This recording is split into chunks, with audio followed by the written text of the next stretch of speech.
नमस्कार।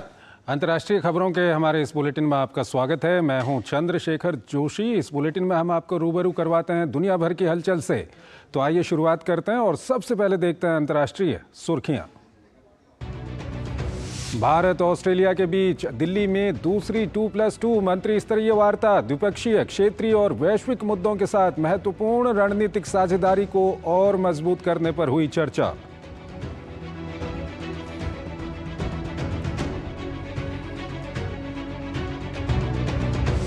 भारत और ऑस्ट्रेलिया के रक्षा मंत्रियों के बीच द्विपक्षीय बैठक। रक्षा मंत्री राजनाथ सिंह ने कहा, दोनों देशों ने समग्र रक्षा साझेदारी को विस्तार देने पर जताई सहमति।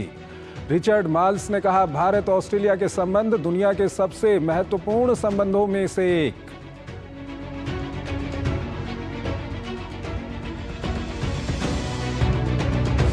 इजराइल और हमास के बीच संघर्ष जारी। इजराइल ने हमास पर बंधकों को अल शिफा अस्पताल में कैद करने का आरोप लगाया।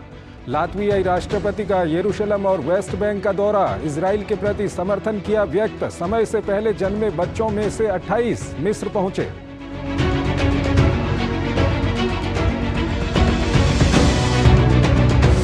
आर्थिक संकट से जूझ रहे अर्जेंटीना को मिला नया राष्ट्रपति। दक्षिणपंथी नेता जेवियर माइली ने राष्ट्रपति चुनाव में दर्ज की जीत। कहा, देश की अर्थव्यवस्था को फिर से पटरी पर लाना सर्वोच्च प्राथमिकता।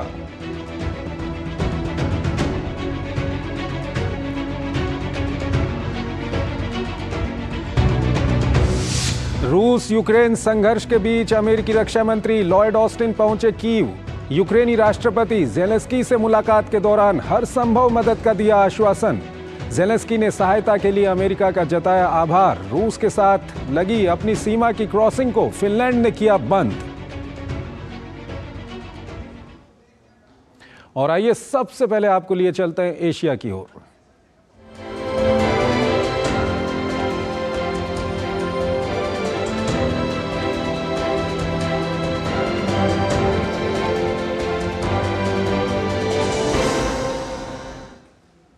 भारत और ऑस्ट्रेलिया के बीच द्विपक्षीय रक्षा और रणनीतिक संबंधों को और अधिक मजबूती प्रदान करने के सिलसिले में सोमवार को नई दिल्ली में दोनों देशों के बीच 2+2 मंत्री स्तरीय वार्ता हुई।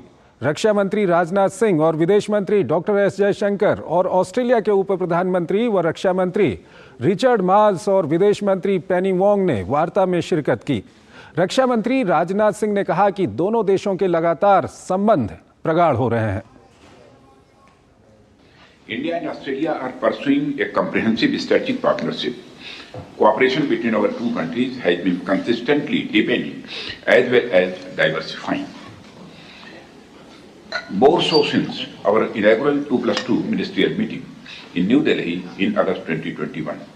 Whether it is defense, trade, education, science and technology or people-to-people ties, we continue to see an upward trajectory across all spheres of our bilateral cooperation.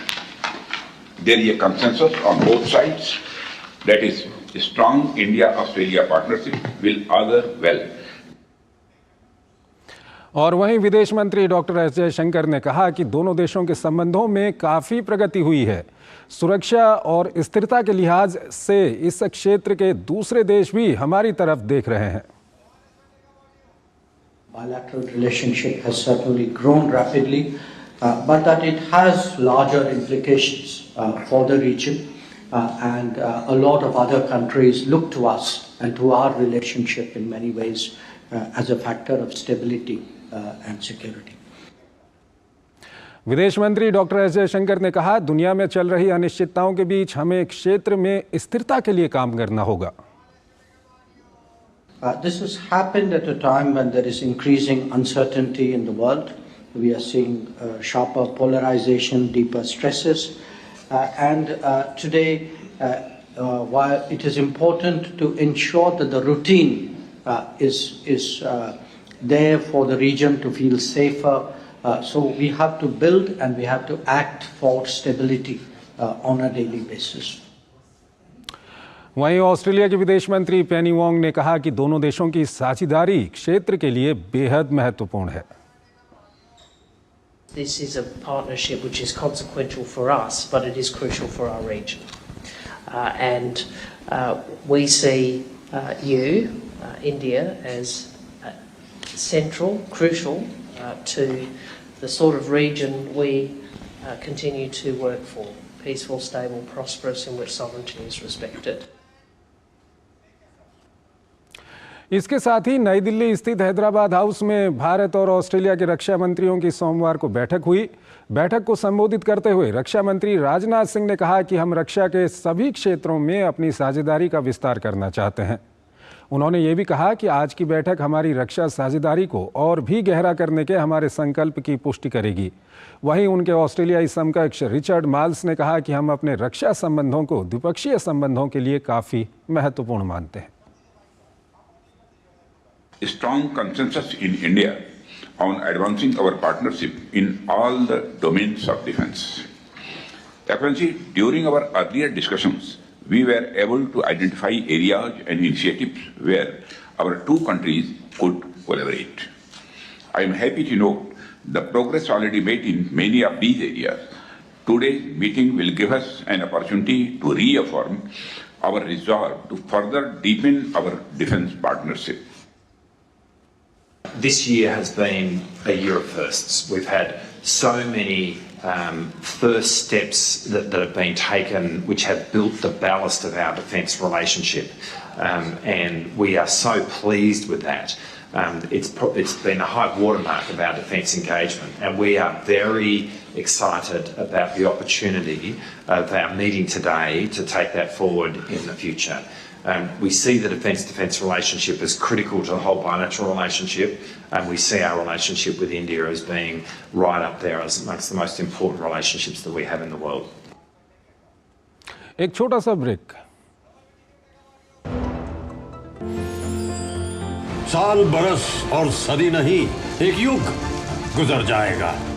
उम्र न पूछो वंडर की, जब फर्क नजर आएगा। वंडर सीमेंट, फर्क नजर आएगा। मुथूट फाइनेंस, भारत का नंबर 1 सबसे भरोसेमंद financial services brand. Gold loan के लिए अभी कॉल करें 1-800-313-1212। Indian Renewable Energy Development Agency Limited, a Government of India enterprise, launches an initial public offering of up to 671,941,177 equity shares of face value of 10 rupees each through the book building process with a price band of 30 rupees to 32 rupees per equity share. Bid issue opens on November 21 and closes on November 23, 2023. For risk factors and more details, please refer to the RHP available on the websites of SEBI, BRLM, stock exchanges and the company. Ashutosh Verma, mutual funds distribute. अरे sir जी, mutual fund वाले खुद ही कहते रहते हैं direct investment कर लो। सारे direct investment करेंगे तो आपका कौन पूछेगा? हम यहाँ क्यों बैठे, गड्डी सीखने के लिए? सर जी, म्यूचुअल फंड्स का भी सेम फंडा है। शुरुआत में किसी ना किसी को तो म्यूचुअल फंड्स की सारी जानकारी देनी होगी ना। मैंने भी शुरुआत करनी। आप भी मेरी तरह म्यूचुअल फंड्स डिस्ट्रीब्यूटर बन सकते हैं। जानिए कैसे mfdkareshuru.com पर। तो करें शुरू। साल बरस और सदी नहीं, एक युग गुजर जाएगा। उम्र न पूछो वंडर की, जब फर्क नजर आएगा। वंडर सीमेंट, फर्क नजर आएगा। स्वागत है आपका ब्रेक के बाद, और आइए अब बात करते हैं इजराइल और हमास संघर्ष की। इजरायली सेना ने गाजा को पूरी तरह से घेर लिया है। हमास के ठिकानों पर एक के बाद एक कार्रवाई जारी है। इजराइल की सेना का कहना है कि बिना बंधकों की रिहाई के ये संघर्ष थमने वाला नहीं है। इस बीच दोनों पक्षों के बीच मध्यस्थता कर रहे कतर के प्रधानमंत्री का कहना है कि बंधकों को छुड़ाने के लिए डील अब करीब करीब होने वाली है। पिछले महीने 7 अक्टूबर को इजराइल पर आतंकी गुट हमास के हमले से शुरू हुआ संघर्ष थमने का नाम नहीं ले रहा है। दिन ब दिन तेज होते इस संघर्ष के बीच इजरायली सेना ने गाजा को पूरी तरह से घेर लिया है और एक के बाद एक हमास के ठिकानों को तबाह करती जा रही है। इस बीच इजरायली सेना ने एक फुटेज जारी कर बड़ा दावा किया है। इजरायली सेना के मुताबिक 7 अक्टूबर को हमास के आतंकी हमले के बाद बंधकों को गाजा शहर के अल शिफा अस्पताल में ले गए थे। इस वीडियो में दिखाया गया है कि हमास के आतंकी बंधकों को घसीटकर अस्पताल में ले जा रहे हैं। Women, children, babies. दुनिया को याद रखना चाहिए, हमास ने बच्चों और महिलाओं समेत कई लोगों को बंधक बना रखा है। हमास शिफा अस्पताल में बंदूकों को छुपा रहा था और उनकी हत्या कर रहा था। हमास शिफा अस्पताल के नीचे आतंकी सुरंगें बना रहा था। हमास अस्पतालों से युद्ध छेड़ रहा है, अस्पतालों से आतंक पैदा कर रहा है। Hamas was hiding and murdering our hostages in Shifa Hospital. इस बीच इजरायली टैंकों ने गाजा में हमास के ठिकानों का पता लगाने के लिए इंडोनेशियाई अस्पताल को घेर लिया है। बहरहाल खबर है कि इस अस्पताल ने परिचालन बंद कर दिया है, लेकिन अभी भी चिकित्सा टीमों और घायलों सहित करीब 700 लोग अस्पताल में मौजूद हैं। वहीं इजरायली सेना ने गाजा के अल शिफा अस्पताल में 50 मीटर लंबी सुरंग मिलने का दावा किया है। इजरायली सेना ने कहा कि अल शिफा अस्पताल के नीचे इस सुरंग में एक सैनिक और 2 विदेशी बंधकों को कैद कर रखा गया था। वहीं लातवियाई राष्ट्रपति एडगर्स रिंकेविक्स ने यरूशलेम और वेस्ट बैंक के रामल्लाह का दौरा किया और दोनों देशों के राष्ट्रपतियों से मुलाकात की। इजरायली राष्ट्रपति इसहाक हर्जोग के साथ अपनी बैठक में एडगर्स ने इजराइल के प्रति अपना समर्थन व्यक्त किया।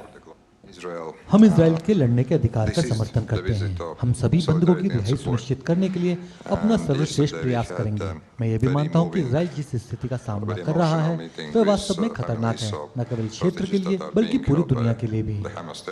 उधर इजरायली वायुसेना ने कहा है कि सोमवार को लेबनान से ऑस्ट्रेलिया की ओर करीब 25 रॉकेट दागे गए, जिनमें से कुछ को नष्ट कर दिया गया तो वहीं कुछ खुले इलाकों में गिरे, जिससे कोई नुकसान नहीं हुआ।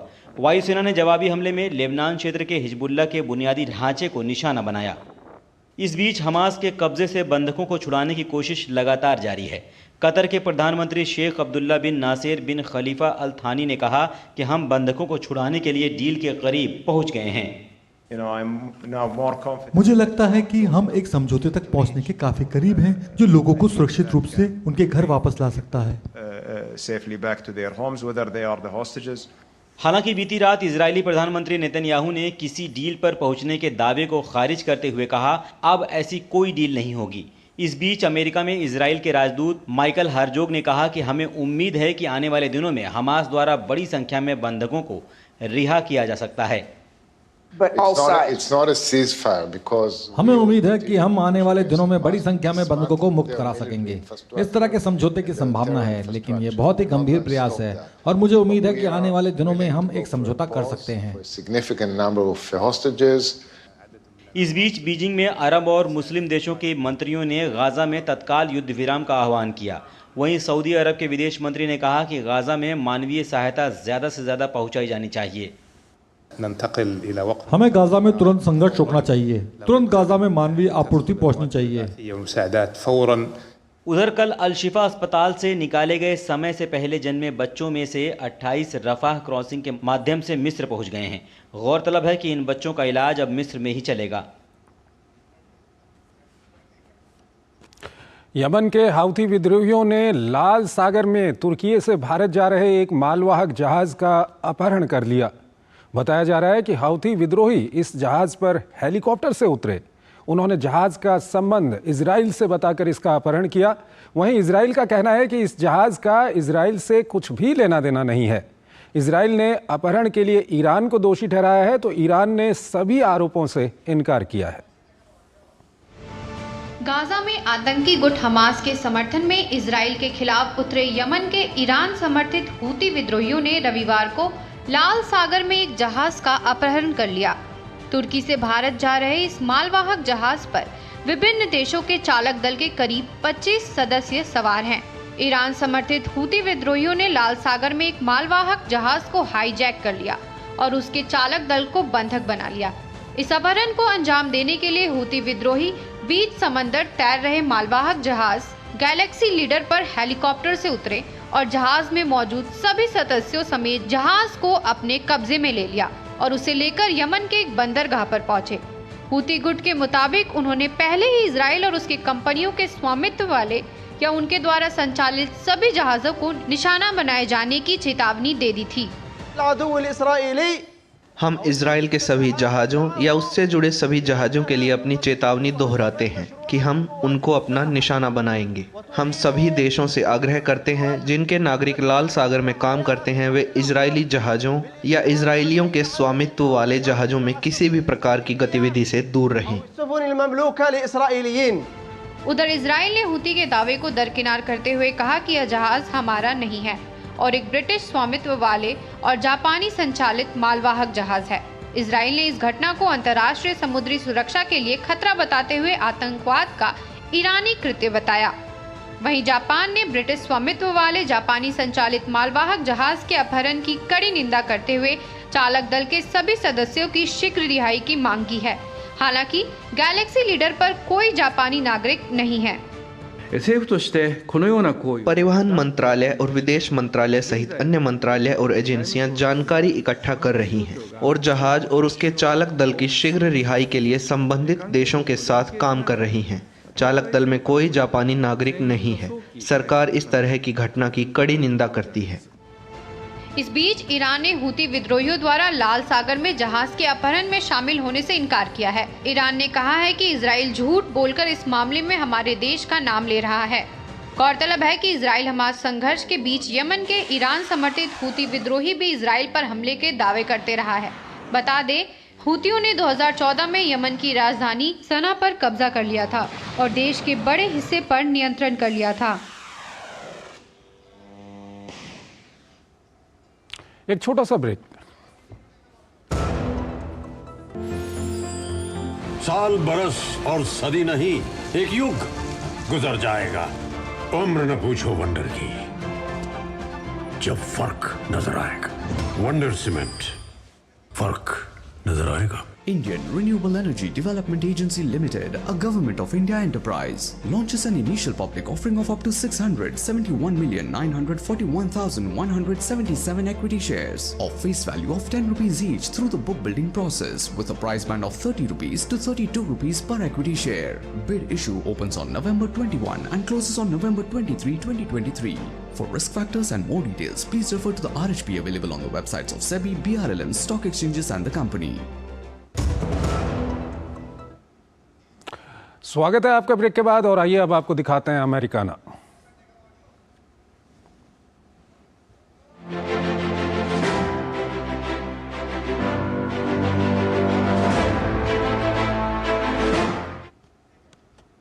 आर्थिक संकट से जूझ रहे अर्जेंटीना में राष्ट्रपति चुनाव संपन्न हो गए हैं। जेवियर माइली अर्जेंटीना के नए राष्ट्रपति बन गए हैं। अर्थव्यवस्था को पटरी पर लाना उनकी सर्वोच्च प्राथमिकता है। माइली ने कहा कि इसके लिए देश को अहम बदलावों की जरूरत है। चुनाव के नतीजे आने के बाद वित्त मंत्री सर्जियो मसा ने हार स्वीकार करते हुए जेवियर माइली को चुनाव जीतने पर बधाई दी है। आर्थिक संकट से जूझ रहे अर्जेंटीना में लगातार महंगाई बढ़ती ही जा रही है और महंगाई 140% के पार पहुंच चुकी है। वहीं कई समय से जारी उथल-पुथल के बीच अर्जेंटीना ने अपना नया राष्ट्रपति चुन लिया है। अर्जेंटीना में दक्षिणपंथी नेता जेवियर माइली ने चुनाव जीत लिया है और अब वे देश के अगले राष्ट्रपति बनने जा रहे हैं।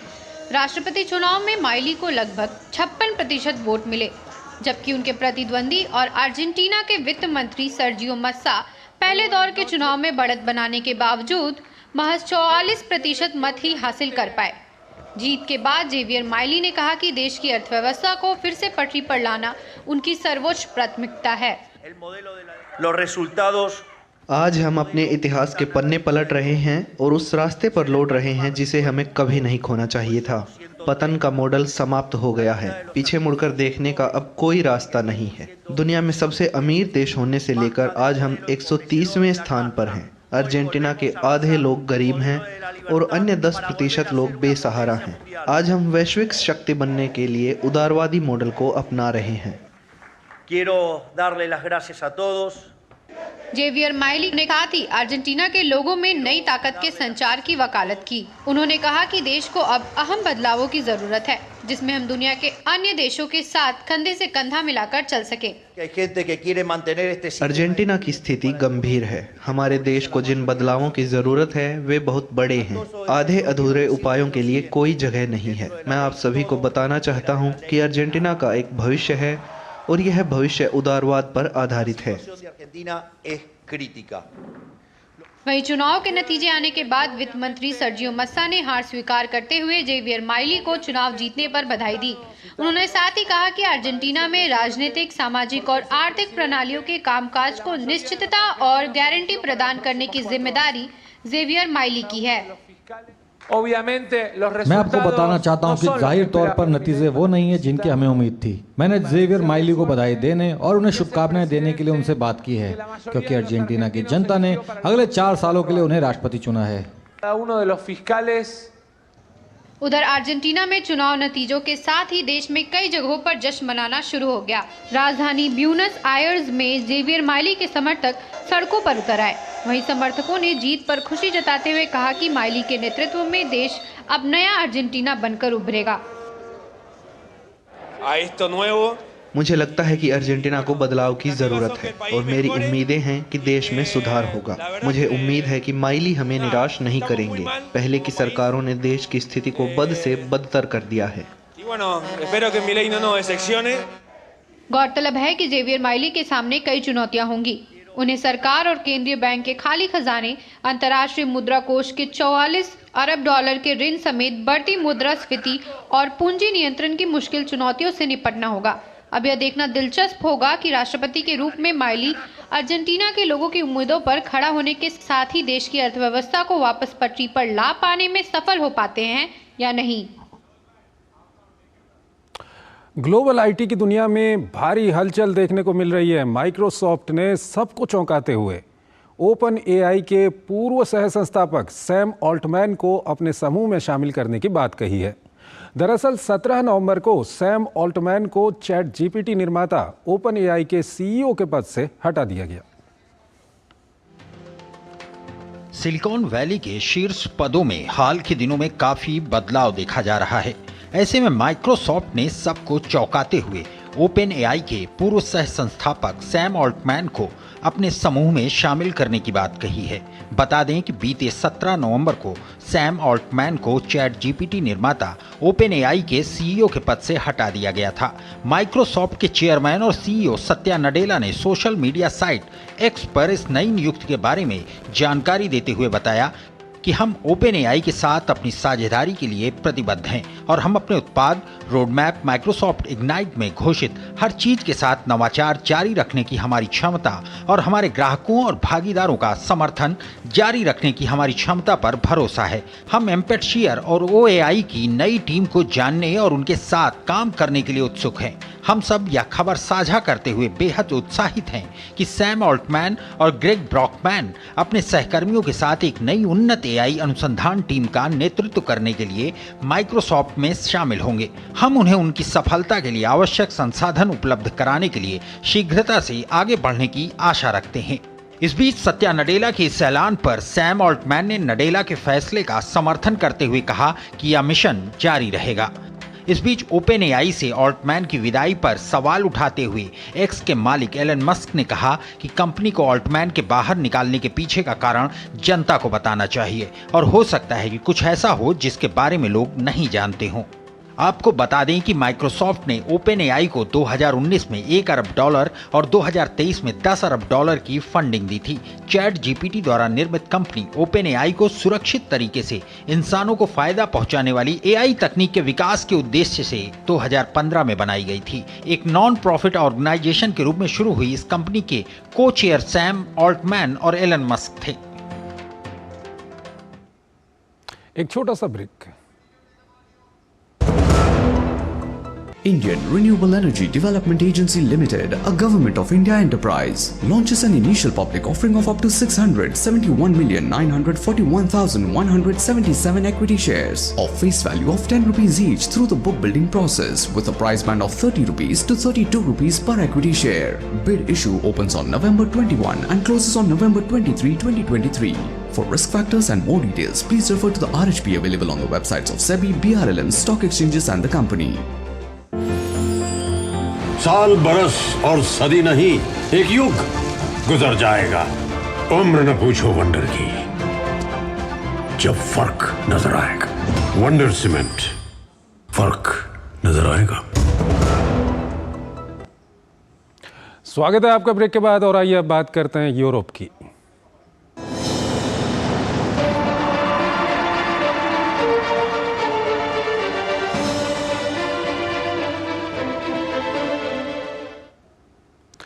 रूस और यूक्रेन के बीच युद्ध जस का तस बना हुआ है। यूक्रेन को पश्चिमी देशों की पूरी मदद मिल रही है। इस बीच अमेरिकी रक्षा मंत्री लॉयड ऑस्टिन ने कीव की यात्रा कर ज़ेलेंस्की के नेतृत्व की सराहना की है। इस बीच फिनलैंड ने रूस के साथ अपनी सीमा पर क्रॉसिंग बंद कर दी है। वहीं रूस का कहना है कि यूरोपीय संघ के प्रतिबंधों का उस पर कोई खास असर नहीं पड़ने वाला है। रूस यूक्रेन में लगी संघर्ष की आग थमने का नाम नहीं ले रही है। ऐसे में पश्चिमी देश यूक्रेन का साथ देने में कोई कसर नहीं छोड़ रहे हैं। अमेरिकी रक्षा मंत्री लॉयड ऑस्टिन ने कीव की आधिकारिक यात्रा की। अपनी इस यात्रा में ऑस्टिन ने ज़ेलेंस्की के नेतृत्व की सराहना की। यूक्रेन पहुंचकर उन्होंने अमेरिका का यूक्रेन को समर्थन दोहराया। ये यात्रा ऐसे समय में हुई है जब अमेरिका में यूक्रेन को दी जा रही सहायता पर मतभेद बढ़ रहे हैं। अगले महीने यूक्रेन अमेरिका सैन्य उद्योग सम्मेलन का आयोजन वाशिंगटन में होने वाला है। आपके नेतृत्व में यूक्रेन ने बहादुरी से लड़ाई लड़ी है। यूक्रेन ने शुरुआत से अकल्पनीय काम किए हैं। अमेरिका आपके साथ और हमेशा रहेगा। इस बीच अमेरिकी रक्षा मंत्री से मुलाकात के दौरान यूक्रेनी राष्ट्रपति व्लादिमीर ज़ेलेंस्की ने रूस के खिलाफ जारी संघर्ष में अमेरिका की मदद के लिए राष्ट्रपति जो बाइडेन का शुक्रिया अदा किया। हम राष्ट्रपति बाइडेन के आभारी हैं। आने वाले चुनाव में हम उनकी जीत की कामना करते हैं। कठिन समय के दौरान हम अमेरिकी लोगों का साथ देने के लिए आभारी हैं। वहीं यूक्रेन द्वारा जारी वीडियो में दावा किया जा रहा है कि रूसी सेना ने दक्षिणी यूक्रेन के शहर खेरसान में एक पार्किंग स्थल में बमबारी की। इस बमबारी में 2 लोगों की मौत और 1 व्यक्ति के घायल होने की खबरें आ रही हैं। वहीं दूसरी ओर फिनलैंड ने रूस के साथ अपनी सीमा पर क्रॉसिंग बंद कर दी है। फिनलैंड के इस कदम से रूस के खेमे में गहरा खेद है। फिनलैंड अपने देश में आने वाले शरणार्थियों को रोकना चाहता है। बंद की गई सीमा क्रॉसिंग सबसे व्यस्त पॉइंट थी। इस कदम से हमें गहरा अफसोस हुआ है। फिनलैंड के साथ हमारे लंबे समय से अच्छे संबंध थे। इस बीच रूस ने कहा है कि यूरोपीय संघ के लगाए प्रतिबंधों से हमारी आर्थिक स्थिति पर उल्टा प्रभाव पड़ेगा। रूस का मानना है कि हम प्रतिबंधों के नकारात्मक परिणामों को कम करने के तरीके खोजने में सफल रहे हैं।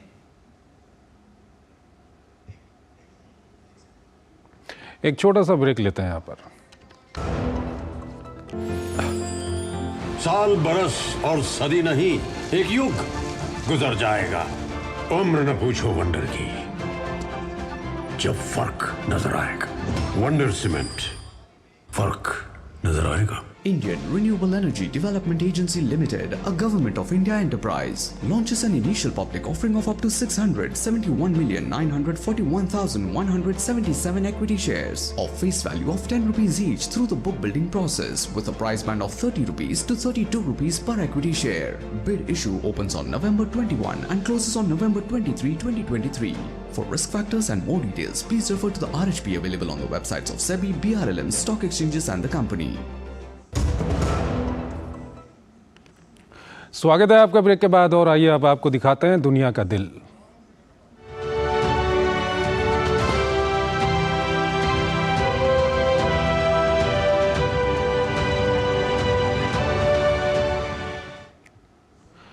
मैक्सिको के लियोन में नीला आसमान खूबसूरत रंग बिरंगे बड़े गुब्बारों से अटा पड़ा था। दरअसल ये मौका था अंतर्राष्ट्रीय हॉट एयर बैलून फेस्टिवल का। 4 दिवसीय महोत्सव में हिस्सा लेने दुनिया भर से हजारों लोग वहां पहुंचे हुए थे। इस उत्सव में करीब 23 देशों के प्रतिभागियों ने हिस्सा लिया। एयर बैलूनों को विभिन्न तरह की आकृतियों से सजाया गया था। मेक्सिको में 21वां अंतर्राष्ट्रीय हॉट एयर बैलून फेस्टिवल मनाया गया। इस मौके पर मेक्सिको के लियोन का आसमान खूबसूरत रंग बिरंगे हॉट एयर बैलून से सराबोर दिखा। 4 दिवसीय इस महोत्सव में हिस्सा लेने के लिए दुनिया भर के हजारों लोग मौजूद रहे। इसके अलावा करीब 23 देशों के प्रतिभागियों ने आसमान में 200 से अधिक हॉट एयर बैलून के जरिए लोगों का भरपूर मनोरंजन किया। वहीं प्रतिभागी भी इसका हिस्सा बनने को लेकर काफी रोमांचित दिखे। हॉट एयर बैलून के लिए आज का दिन सही था। हल्की हल्की हवा चल रही थी। हम काफी आश्वस्त महसूस कर रहे थे। खास बात यह है कि इन एयर बैलूनों को विभिन्न तरह की आकृतियों की बनावट में सजाया गया था, जिनमें यूनिकॉर्न, डायनासोर, हाथी और स्पॉन्ज बॉब प्रमुख था। वहीं आसमान में उड़ते यह बैलून ऐसे लग रहे थे जैसे मानो पूरा आसमान इन आकृतियों से भर गया हो। मैं दुनिया के कई हॉट एयर बैलून फेस्टिवलों का हिस्सा बना हूं, लेकिन यहाँ के फेस्टिवल में मैक्सिकन चीजों का असर देखने को मिलता है। यही कारण है कि विदेशी पर्यटक इसे पसंद करते हैं। यही बात मैक्सिको में अंतर्राष्ट्रीय बैलून उत्सव को सबसे अलग बनाती है। गौरतलब है कि मेक्सिको के इतिहास में इस हॉट एयर बैलून फेस्टिवल का बड़ा महत्व है। साल 1842 में शुरू हुआ यह सफर आज दुनिया भर के सैलानियों के लिए बदस्तूर जारी है। तो अंतर्राष्ट्रीय खबरों के हमारे इस बुलेटिन में आज इतना ही। आप हमारी पूरी टीम को इजाज़त दीजिए। नमस्कार।